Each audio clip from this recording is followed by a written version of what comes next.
interesting borderline cases. You shared one. Ola?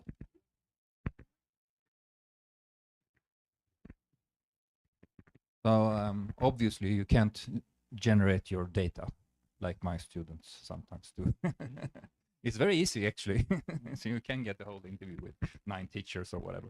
But let's say, I mean, sometimes you would give like a example that you know from your experience, like a classroom example. So I was in this classroom and I saw this thing, and maybe you never actually saw it, but you saw something similar. And you, but if you then start to have ChatGPT generate these kind of semi-hypothetical examples of stuff you claim you maybe saw, I mean, that would be borderline, or Yeah. Okay. I mean, so because you're not claiming it, you're not claiming it's actual data, and if you wouldn't, then it would be, I mean, okay, I mean, nobody can. Yeah. Okay, so ChatGPT has a lot of imagination for creating such cases, and we all have seen it have like very weird imagination once in a while, right? So when you maybe you should on one side using something like ChatGPT to come up with, oh, I need an example of something like this. For what could be an exercise that could do this or something. That might be smart in terms of discovery writing, right? Trying to find new ideas. But when we are in like a more like empirical validation, then it's of course problematic. So this would be a practice that actually would depend, I think, a lot about the context of this little story, right? Is it part of creating an image for someone to work on something, or is it a part of telling stuff about the real world? Difficult. Okay, it's a difficult question. Yeah, I will stop talking because I don't know what the right thing to say is. Okay. Any other borderline cases? Yes. Here we were discussing about what is legal when we upload like information to generative AIs.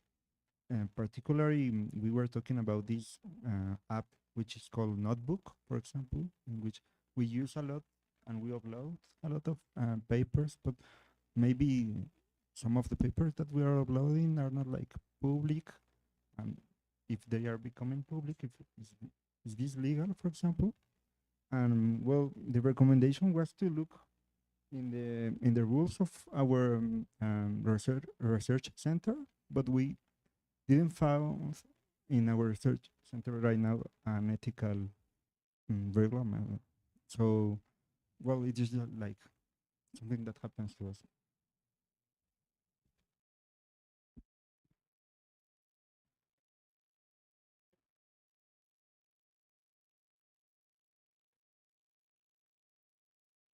Yeah. Yeah, but I think this notebook notebook LM is it called, right? If you're not familiar with it, then become familiar with it because it's a super tool. It's a tool for like digesting material. It helps you read and understand and so on. Everybody uploads stuff to it. How much is actually allowed, right? So there's copyright issues. That's one type of issue. Copyright issue you can to some extent handle if you are in a paid service model so that they don't harvest your data. But there are also other concerns like ethical concerns. Are you sharing someone's unpublished work without them? I mean, all these things, right? So this is a interesting and complicated borderline case, I think. But it's like practice will, in a sense, eat rules here, I think. This is my guess because everybody uses this software. Or students does at least. Okay. Other things? Maybe we go on to the next one. We need to finish also.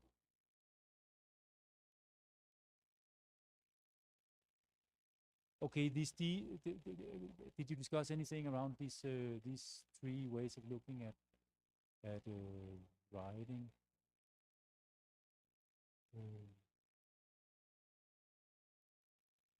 Alon told me an interesting, there's a paper by Keith Weber and colleagues about 4 metaphors for doing mathematics. That was almost these ones, but here are only 3, right? So what's the 4th one? That was more like looking at your work as a journey. In a sense, we have like looking at getting ideas, and that's number 1, right? Doing the proof, that's number 2 in just writing terms, right? And showing the world who you are. I mean, these are all important, but doing academic work is also a kind of a journey or self-development. So that's a nice addition to it. Any, but were they usable in like talking about your own work or anything to be shared here? Yeah. Was talking to Uffe that lately I've been using it a lot for answering reviewers of my own paper. And sometimes, I mean, what I do is I upload my paper, is my thing, is my own paper. And then sometimes I have an idea of how to answer the reviewer, right? Then I just talk to the chat.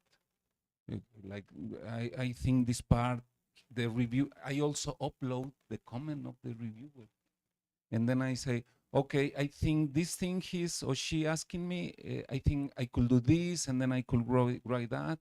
And then the chat helped me to not only answer the reviewer, but also give me a text that I could use in the paper. But sometimes, Moren, I don't have a clue how to answer the reviewer. And then I ask the chat, how will you answer this? What will you do in the paper? And it feels, that's my comment. Okay, I like that comment. Yes, yes, yes. Matilda, where are you? I wanted to share part of our conversation when you talked about your feeling when using ChatGPT, which is point number 3. So probably you do it better.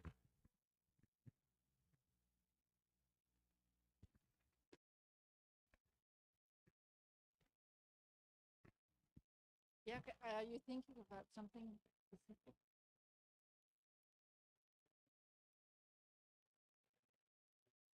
Yeah, I have recently started using AI for having conversations about my ideas and trying to structure them or phrase them. And even though it's my thoughts, my ideas, and I work on the things that the AI give me, I still have a different feeling about the work. That I don't feel the same ownership. I don't feel that it's been through my process. I haven't processed it in the same way. So it's a very different feeling of writing and feeling of owning my work. So I thought about it when I saw again this slide. So probably writing as discovery. ChatGPT is a very good partner. It helps you to formulate your ideas probably better than you can. So it's plus. But number 3, when you do it, writing as self-presentation, perform identity and voice, it's not entirely my voice. I'm not very happy. So these 3 cannot go together, but something on account of something else. Okay, I feel like sharing one thing right now, actually, because I have a usual my writer identity is a little bit yes, no, fix this, 2 spelling mistakes, right? And I recently started using ChatGPT and speech-to-text most for giving feedback for other people, especially students, right? We have a lot of master students and so on. I have this weird. I understand that it's a little bit uncanny actually, but it's also nice, right? All of a sudden, I'm this not yes no spelling mistake, but this nice American that thinks everything is great, right? And I kind of like him a little bit, you know. So this is. Oh, I'm just saying this is a complicated. Yeah, I just wanted to share that. Okay, so Uffe. Yeah, okay. So we had a discussion about this We discussed all of them, but in relation to the third one, so where in the research paper is your identity? I don't think it is in explaining for the 20th time the same theoretical framework. Right? It's not necessarily in explaining a whole bunch of stuff about the methodology, but it is necessarily in the introduction. So we would be more cautious using AI for writing the introduction part, and also the discussion and conclusion. Can they write the analysis? I'm not really sure.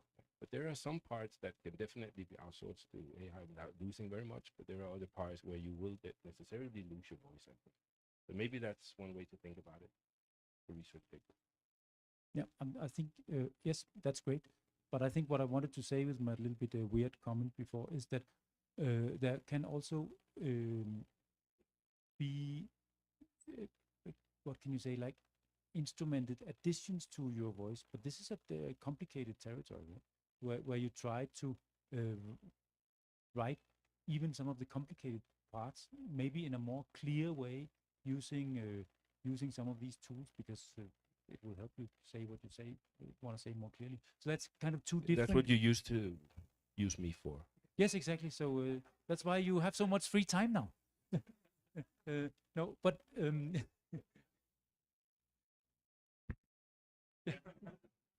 Replay. okay. Last one.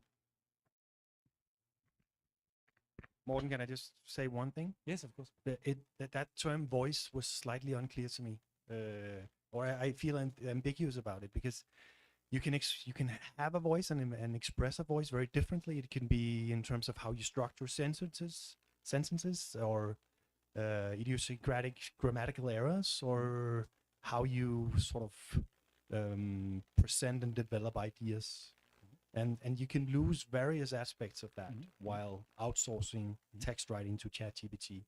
And some of them you probably want to get rid of, but others you can sort of maintain. And that would require different ways of utilizing ChatGPT or other generative tools. Yeah, but okay, thank you for explaining what we just. I mean, I think this is exactly what I mean by that there are changes to how you express yourself that you might actually like. Let's say that you can spell and so on, right? And others that are maybe more uncanny. For instance, to always be happy and American when or to invent reality and so on. I mean, there are of course problems also with that, but my idea with these three was just to.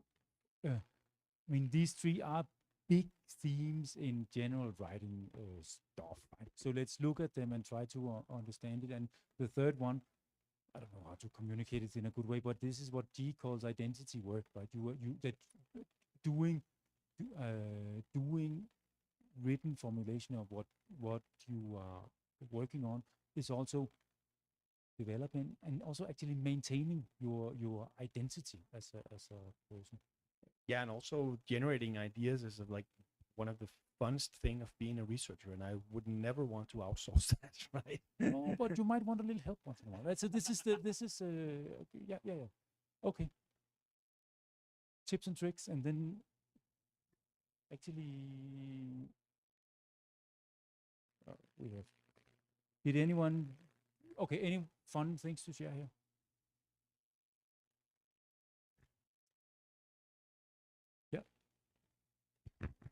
Yeah, so this was the last one, yeah.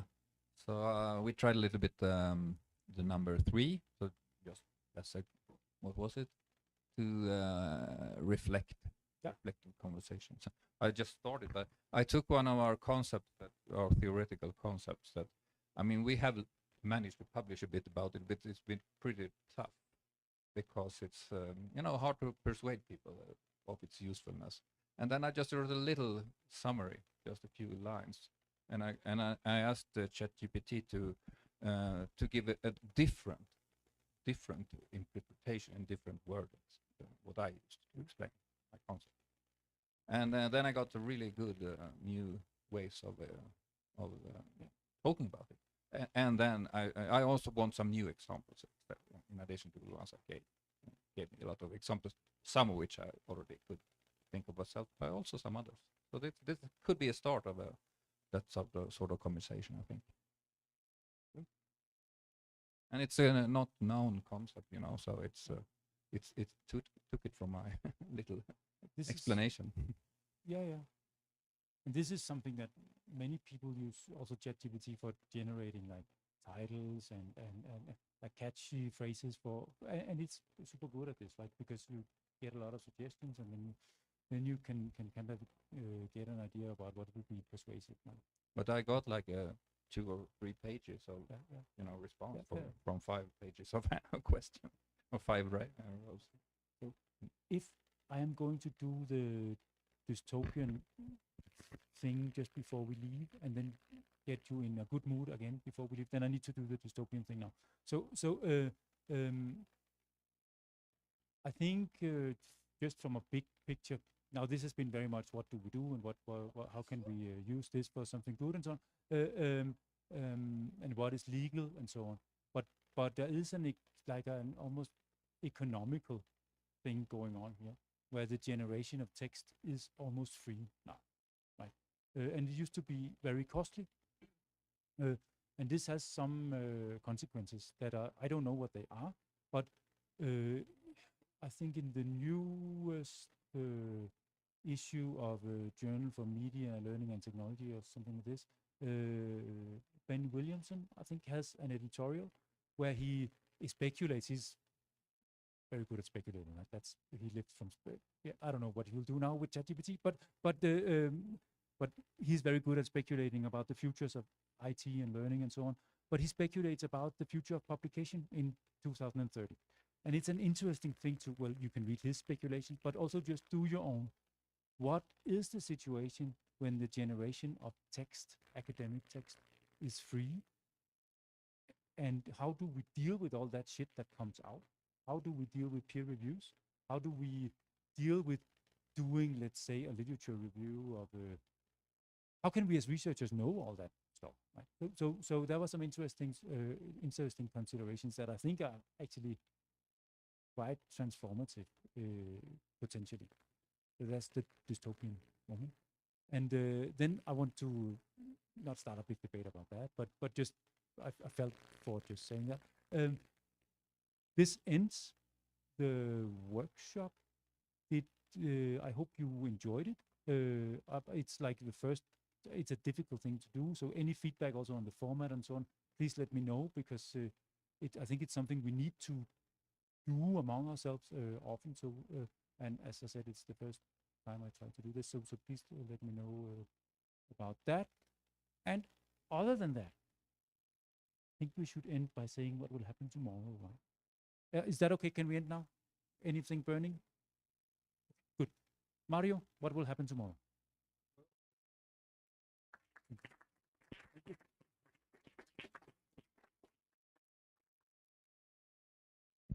First of all, Moren, thank you very much for this workshop. I think we got some ideas. Tomorrow we start at 9 with the conference by Ula Helenius, which is over here. And then we have I have a workshop. I will look into something and create a workshop for you tomorrow. This will happen at 11.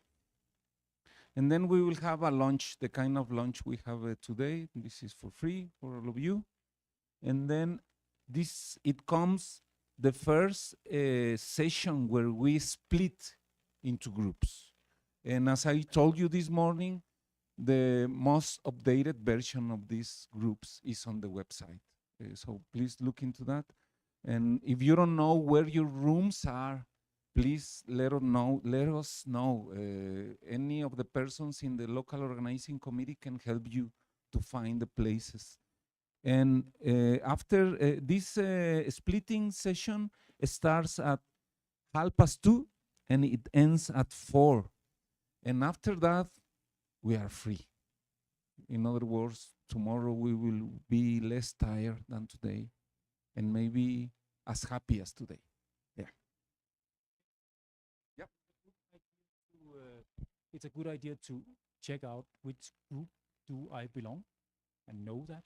And also a good idea to know what papers will be presented so you can actually read them in advance, right? So this is just, it's a smart thing to do. You have now, you can upload it all to LLM and listen to it all night as podcast with happy Americans, but it's 2 pages. So you can also just, please read, right? Okay. We then reach.